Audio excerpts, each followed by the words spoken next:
This is an etching from Edward Hopper entitled Night in the Park. This is from 1921. This is his middle period of work. And I just wanted to do a quick video on this because of the serene nature of his etchings. For a little bit of a personal background, Edward Hopper is one of the artists that I strongly identify with in many ways, not just because of the sort of nature of his work being heavily critical, at least implicitly critical, because of course he shied away from many interpretations of his work. He actually despised journalists and academics trying to interpret his work during his lifetime.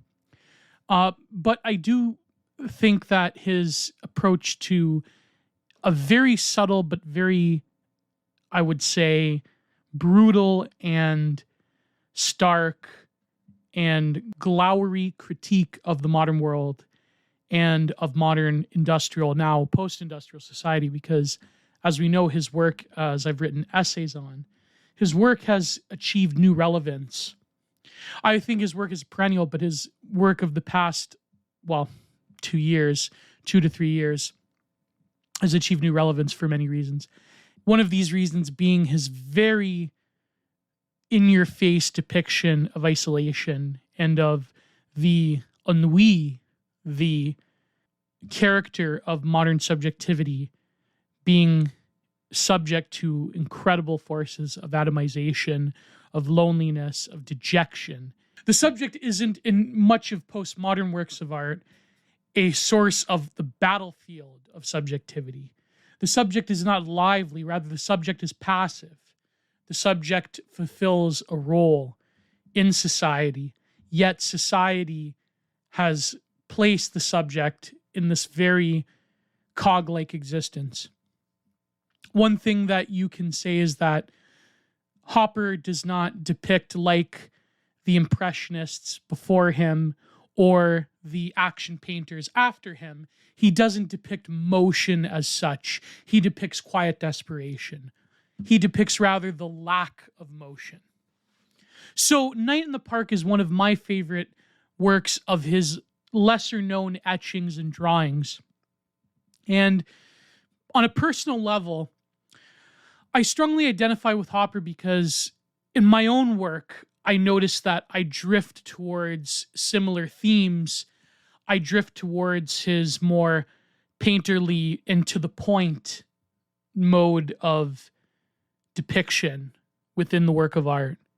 But also, in terms of similarities, I too do this type of printmaking. I do what they call plexiglass dry point or plastic dry point, and also getting more into plate engraving. But what he is doing here is probably soft copper with an etching needle, very similar to what the substrate that people use nowadays, which is plexiglass or any type of hardened plastic. So what he is doing is he is gouging into or incising the copper plate with the etching needle, very sharp iron spun needle. And he's careful to create different tones, not in the usual very belabored and very complex methods of printmaking when it comes to specifically intaglio printmaking, as opposed to relief, although relief printing is also complicated in its own sense. But in terms of intaglio printmaking, meaning where the ink is driven into the incised line or into the tonal area, because intaglio means the creation of lines or burrows in Italian or in Latin. What he's doing is a very direct method of this style of printmaking, of intaglio printmaking, which is why it was favored by even people like Rembrandt. So instead of using acid baths with various chemicals, before they used to use Dutch mordant, now they use they use less toxic chemicals like ferric chloride. Yes, they use less toxic chemicals nowadays, such as ferric chloride, but also using various printing methods such as lithography, which is a bit more direct, but of course can become very complex in the process of it, aqua tint, other more traditional methods of intaglio printmaking that require refinement, that require a lot of time and patience and technique and very skilled planning of the time it takes for the acid to bite into the plate to achieve different tones by stopping out certain areas and highlighting others and so forth. Dry point is very direct, it's very simple, and it requires a bit more of what Hopper favored, which is the starkness and the direct noton contrast between lights and darks. Although in this piece he does have he achieves a lot of different tones with just the very simplistic etching of lines into the substrate. And by the either the multiplication or the leaving alone of certain areas, so by the multiplication of lines, he is able to achieve the darkest of darks, the lightest of lights, but also halftones. And the trees in the background, he's achieving halftones and so forth. This piece by Hopper is very interesting because it has all of the same Hopper qualifiers as his other works, his paintings especially. You see a man alone in Central Park at nighttime. He is under the lamp. He's reading a paper. Perhaps he has just gotten off his shift or he's waiting to go on his shift. But again, you have the isolation of the subject. But what I find very interesting in this piece is Hopper's depiction of modern man, of a modern worker, of a modern gentleman in this area of serenity, right in the middle of New York City, this embracing of nature, because there is a longing to embrace nature in very rigid and, I would say, cut off circumstances, whether it's the gas station attendant at nighttime in his one painting, or here, where the subject is in the sort of, what do they call Monet's garden at Giverny, the harem of nature. Central Park becomes the source of, quote unquote, as they say in Japan, nature bathing in the middle of the hustle and bustle, the chaos of the city, the distractions, the lights, the crime, the people yelling, the noises. In the middle of all of that, you still have the park. This park is cut off from its original vitality. Now even the illumination of the lamppost is a deep fissure, as well as the benches. It's a deep fissure within this garden.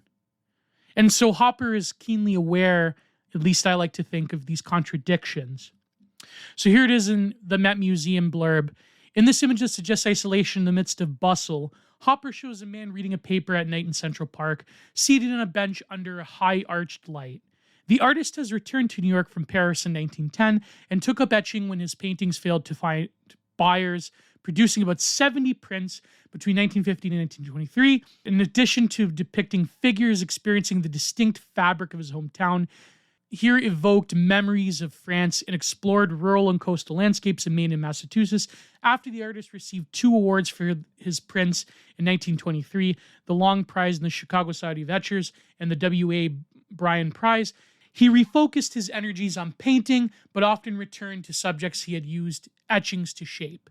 So what is very interesting is that Hopper, much like a lot of the modern artists that came before him or, right at his time, I'm thinking of Gauguin, I'm thinking of Munch, I'm thinking of other ones, even to an extent Picasso, who were painters. They were pure painters, but they ventured into printmaking.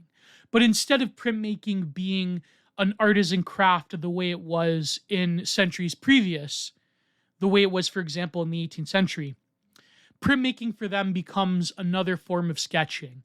It becomes a form of creating multiples, of experimenting, of using different techniques to achieve what more or less is preparatory sketches. But in Hopper's case and in Edvard Munch's case, they become developed and they become very integral to their painting progress, as well as Picasso. But what's very interesting is that these are not, they don't embrace the high levels of hyper-focus on details of printmaking. Rather, they are integral and they're sort of in a way rigging printmaking to suit their own particular artistic needs and elsewhere, namely in painting. And this is why Hopper's etchings are so interesting because they develop his form, his approach to the line, his approach to blurbs of light and dark throughout. And notice in his paintings, especially when it comes to foliage, he doesn't develop them. He doesn't have the same attention to every single leaf the way that Gainsborough and other sort of painters in the previous centuries before him have when it comes to landscape. Rather, they become masses, they become backgrounds, they are backdrops to the modern condition. And so this is why I think this piece is very interesting, this and the Night Walk. But I've written about that other particular etching he did, because here you can almost see Goya, but you don't see the sort of horror depicted in Goya's etchings of, the Franco-Spanish War, for instance. Rather, you see a hidden form of longing, a hidden form of desperation, a sort of muted and quiet inner depravity, if you will, a loss. And notice how right in the very top on the offside, you have the lamp illuminating the scene, that little heaven hole on the top from which all light emanates. And this is why this composition in Central Park is a very well done one. It's very small, it's very quaint, like a lot of printmaking is. It's not monumental the way some of his paintings are. Rather, it is a little space of relief from which Hopper can grow and from which he creates very quickly done prints that inform his later works. So this is from another website. At a moment when gravel bridle paths were being paved over for automobiles and gaslights swapped for incandescent bulbs, Edward Hopper depicted a metamorphosizing Central Park as a special place where one could read the newspaper on a bench in the evening. Hopper's work imparted a vision of New York distinct from that of his contemporaries, who portrayed crowds and skyscrapers. This theatrically lit scene offers a contradictory narrative, showing how singularly alone one can be in a metropolis that the 1920 census recorded as having 5.6 million residents. While known as a painter, Hopper made etchings to distribute his work affordably, and many people around the world came to know New York through prints and photographs depicting it in moonlit monochrome. This has been another episode of Modern Art Madness. Please like, share, subscribe, click the bell. God bless, and goodbye.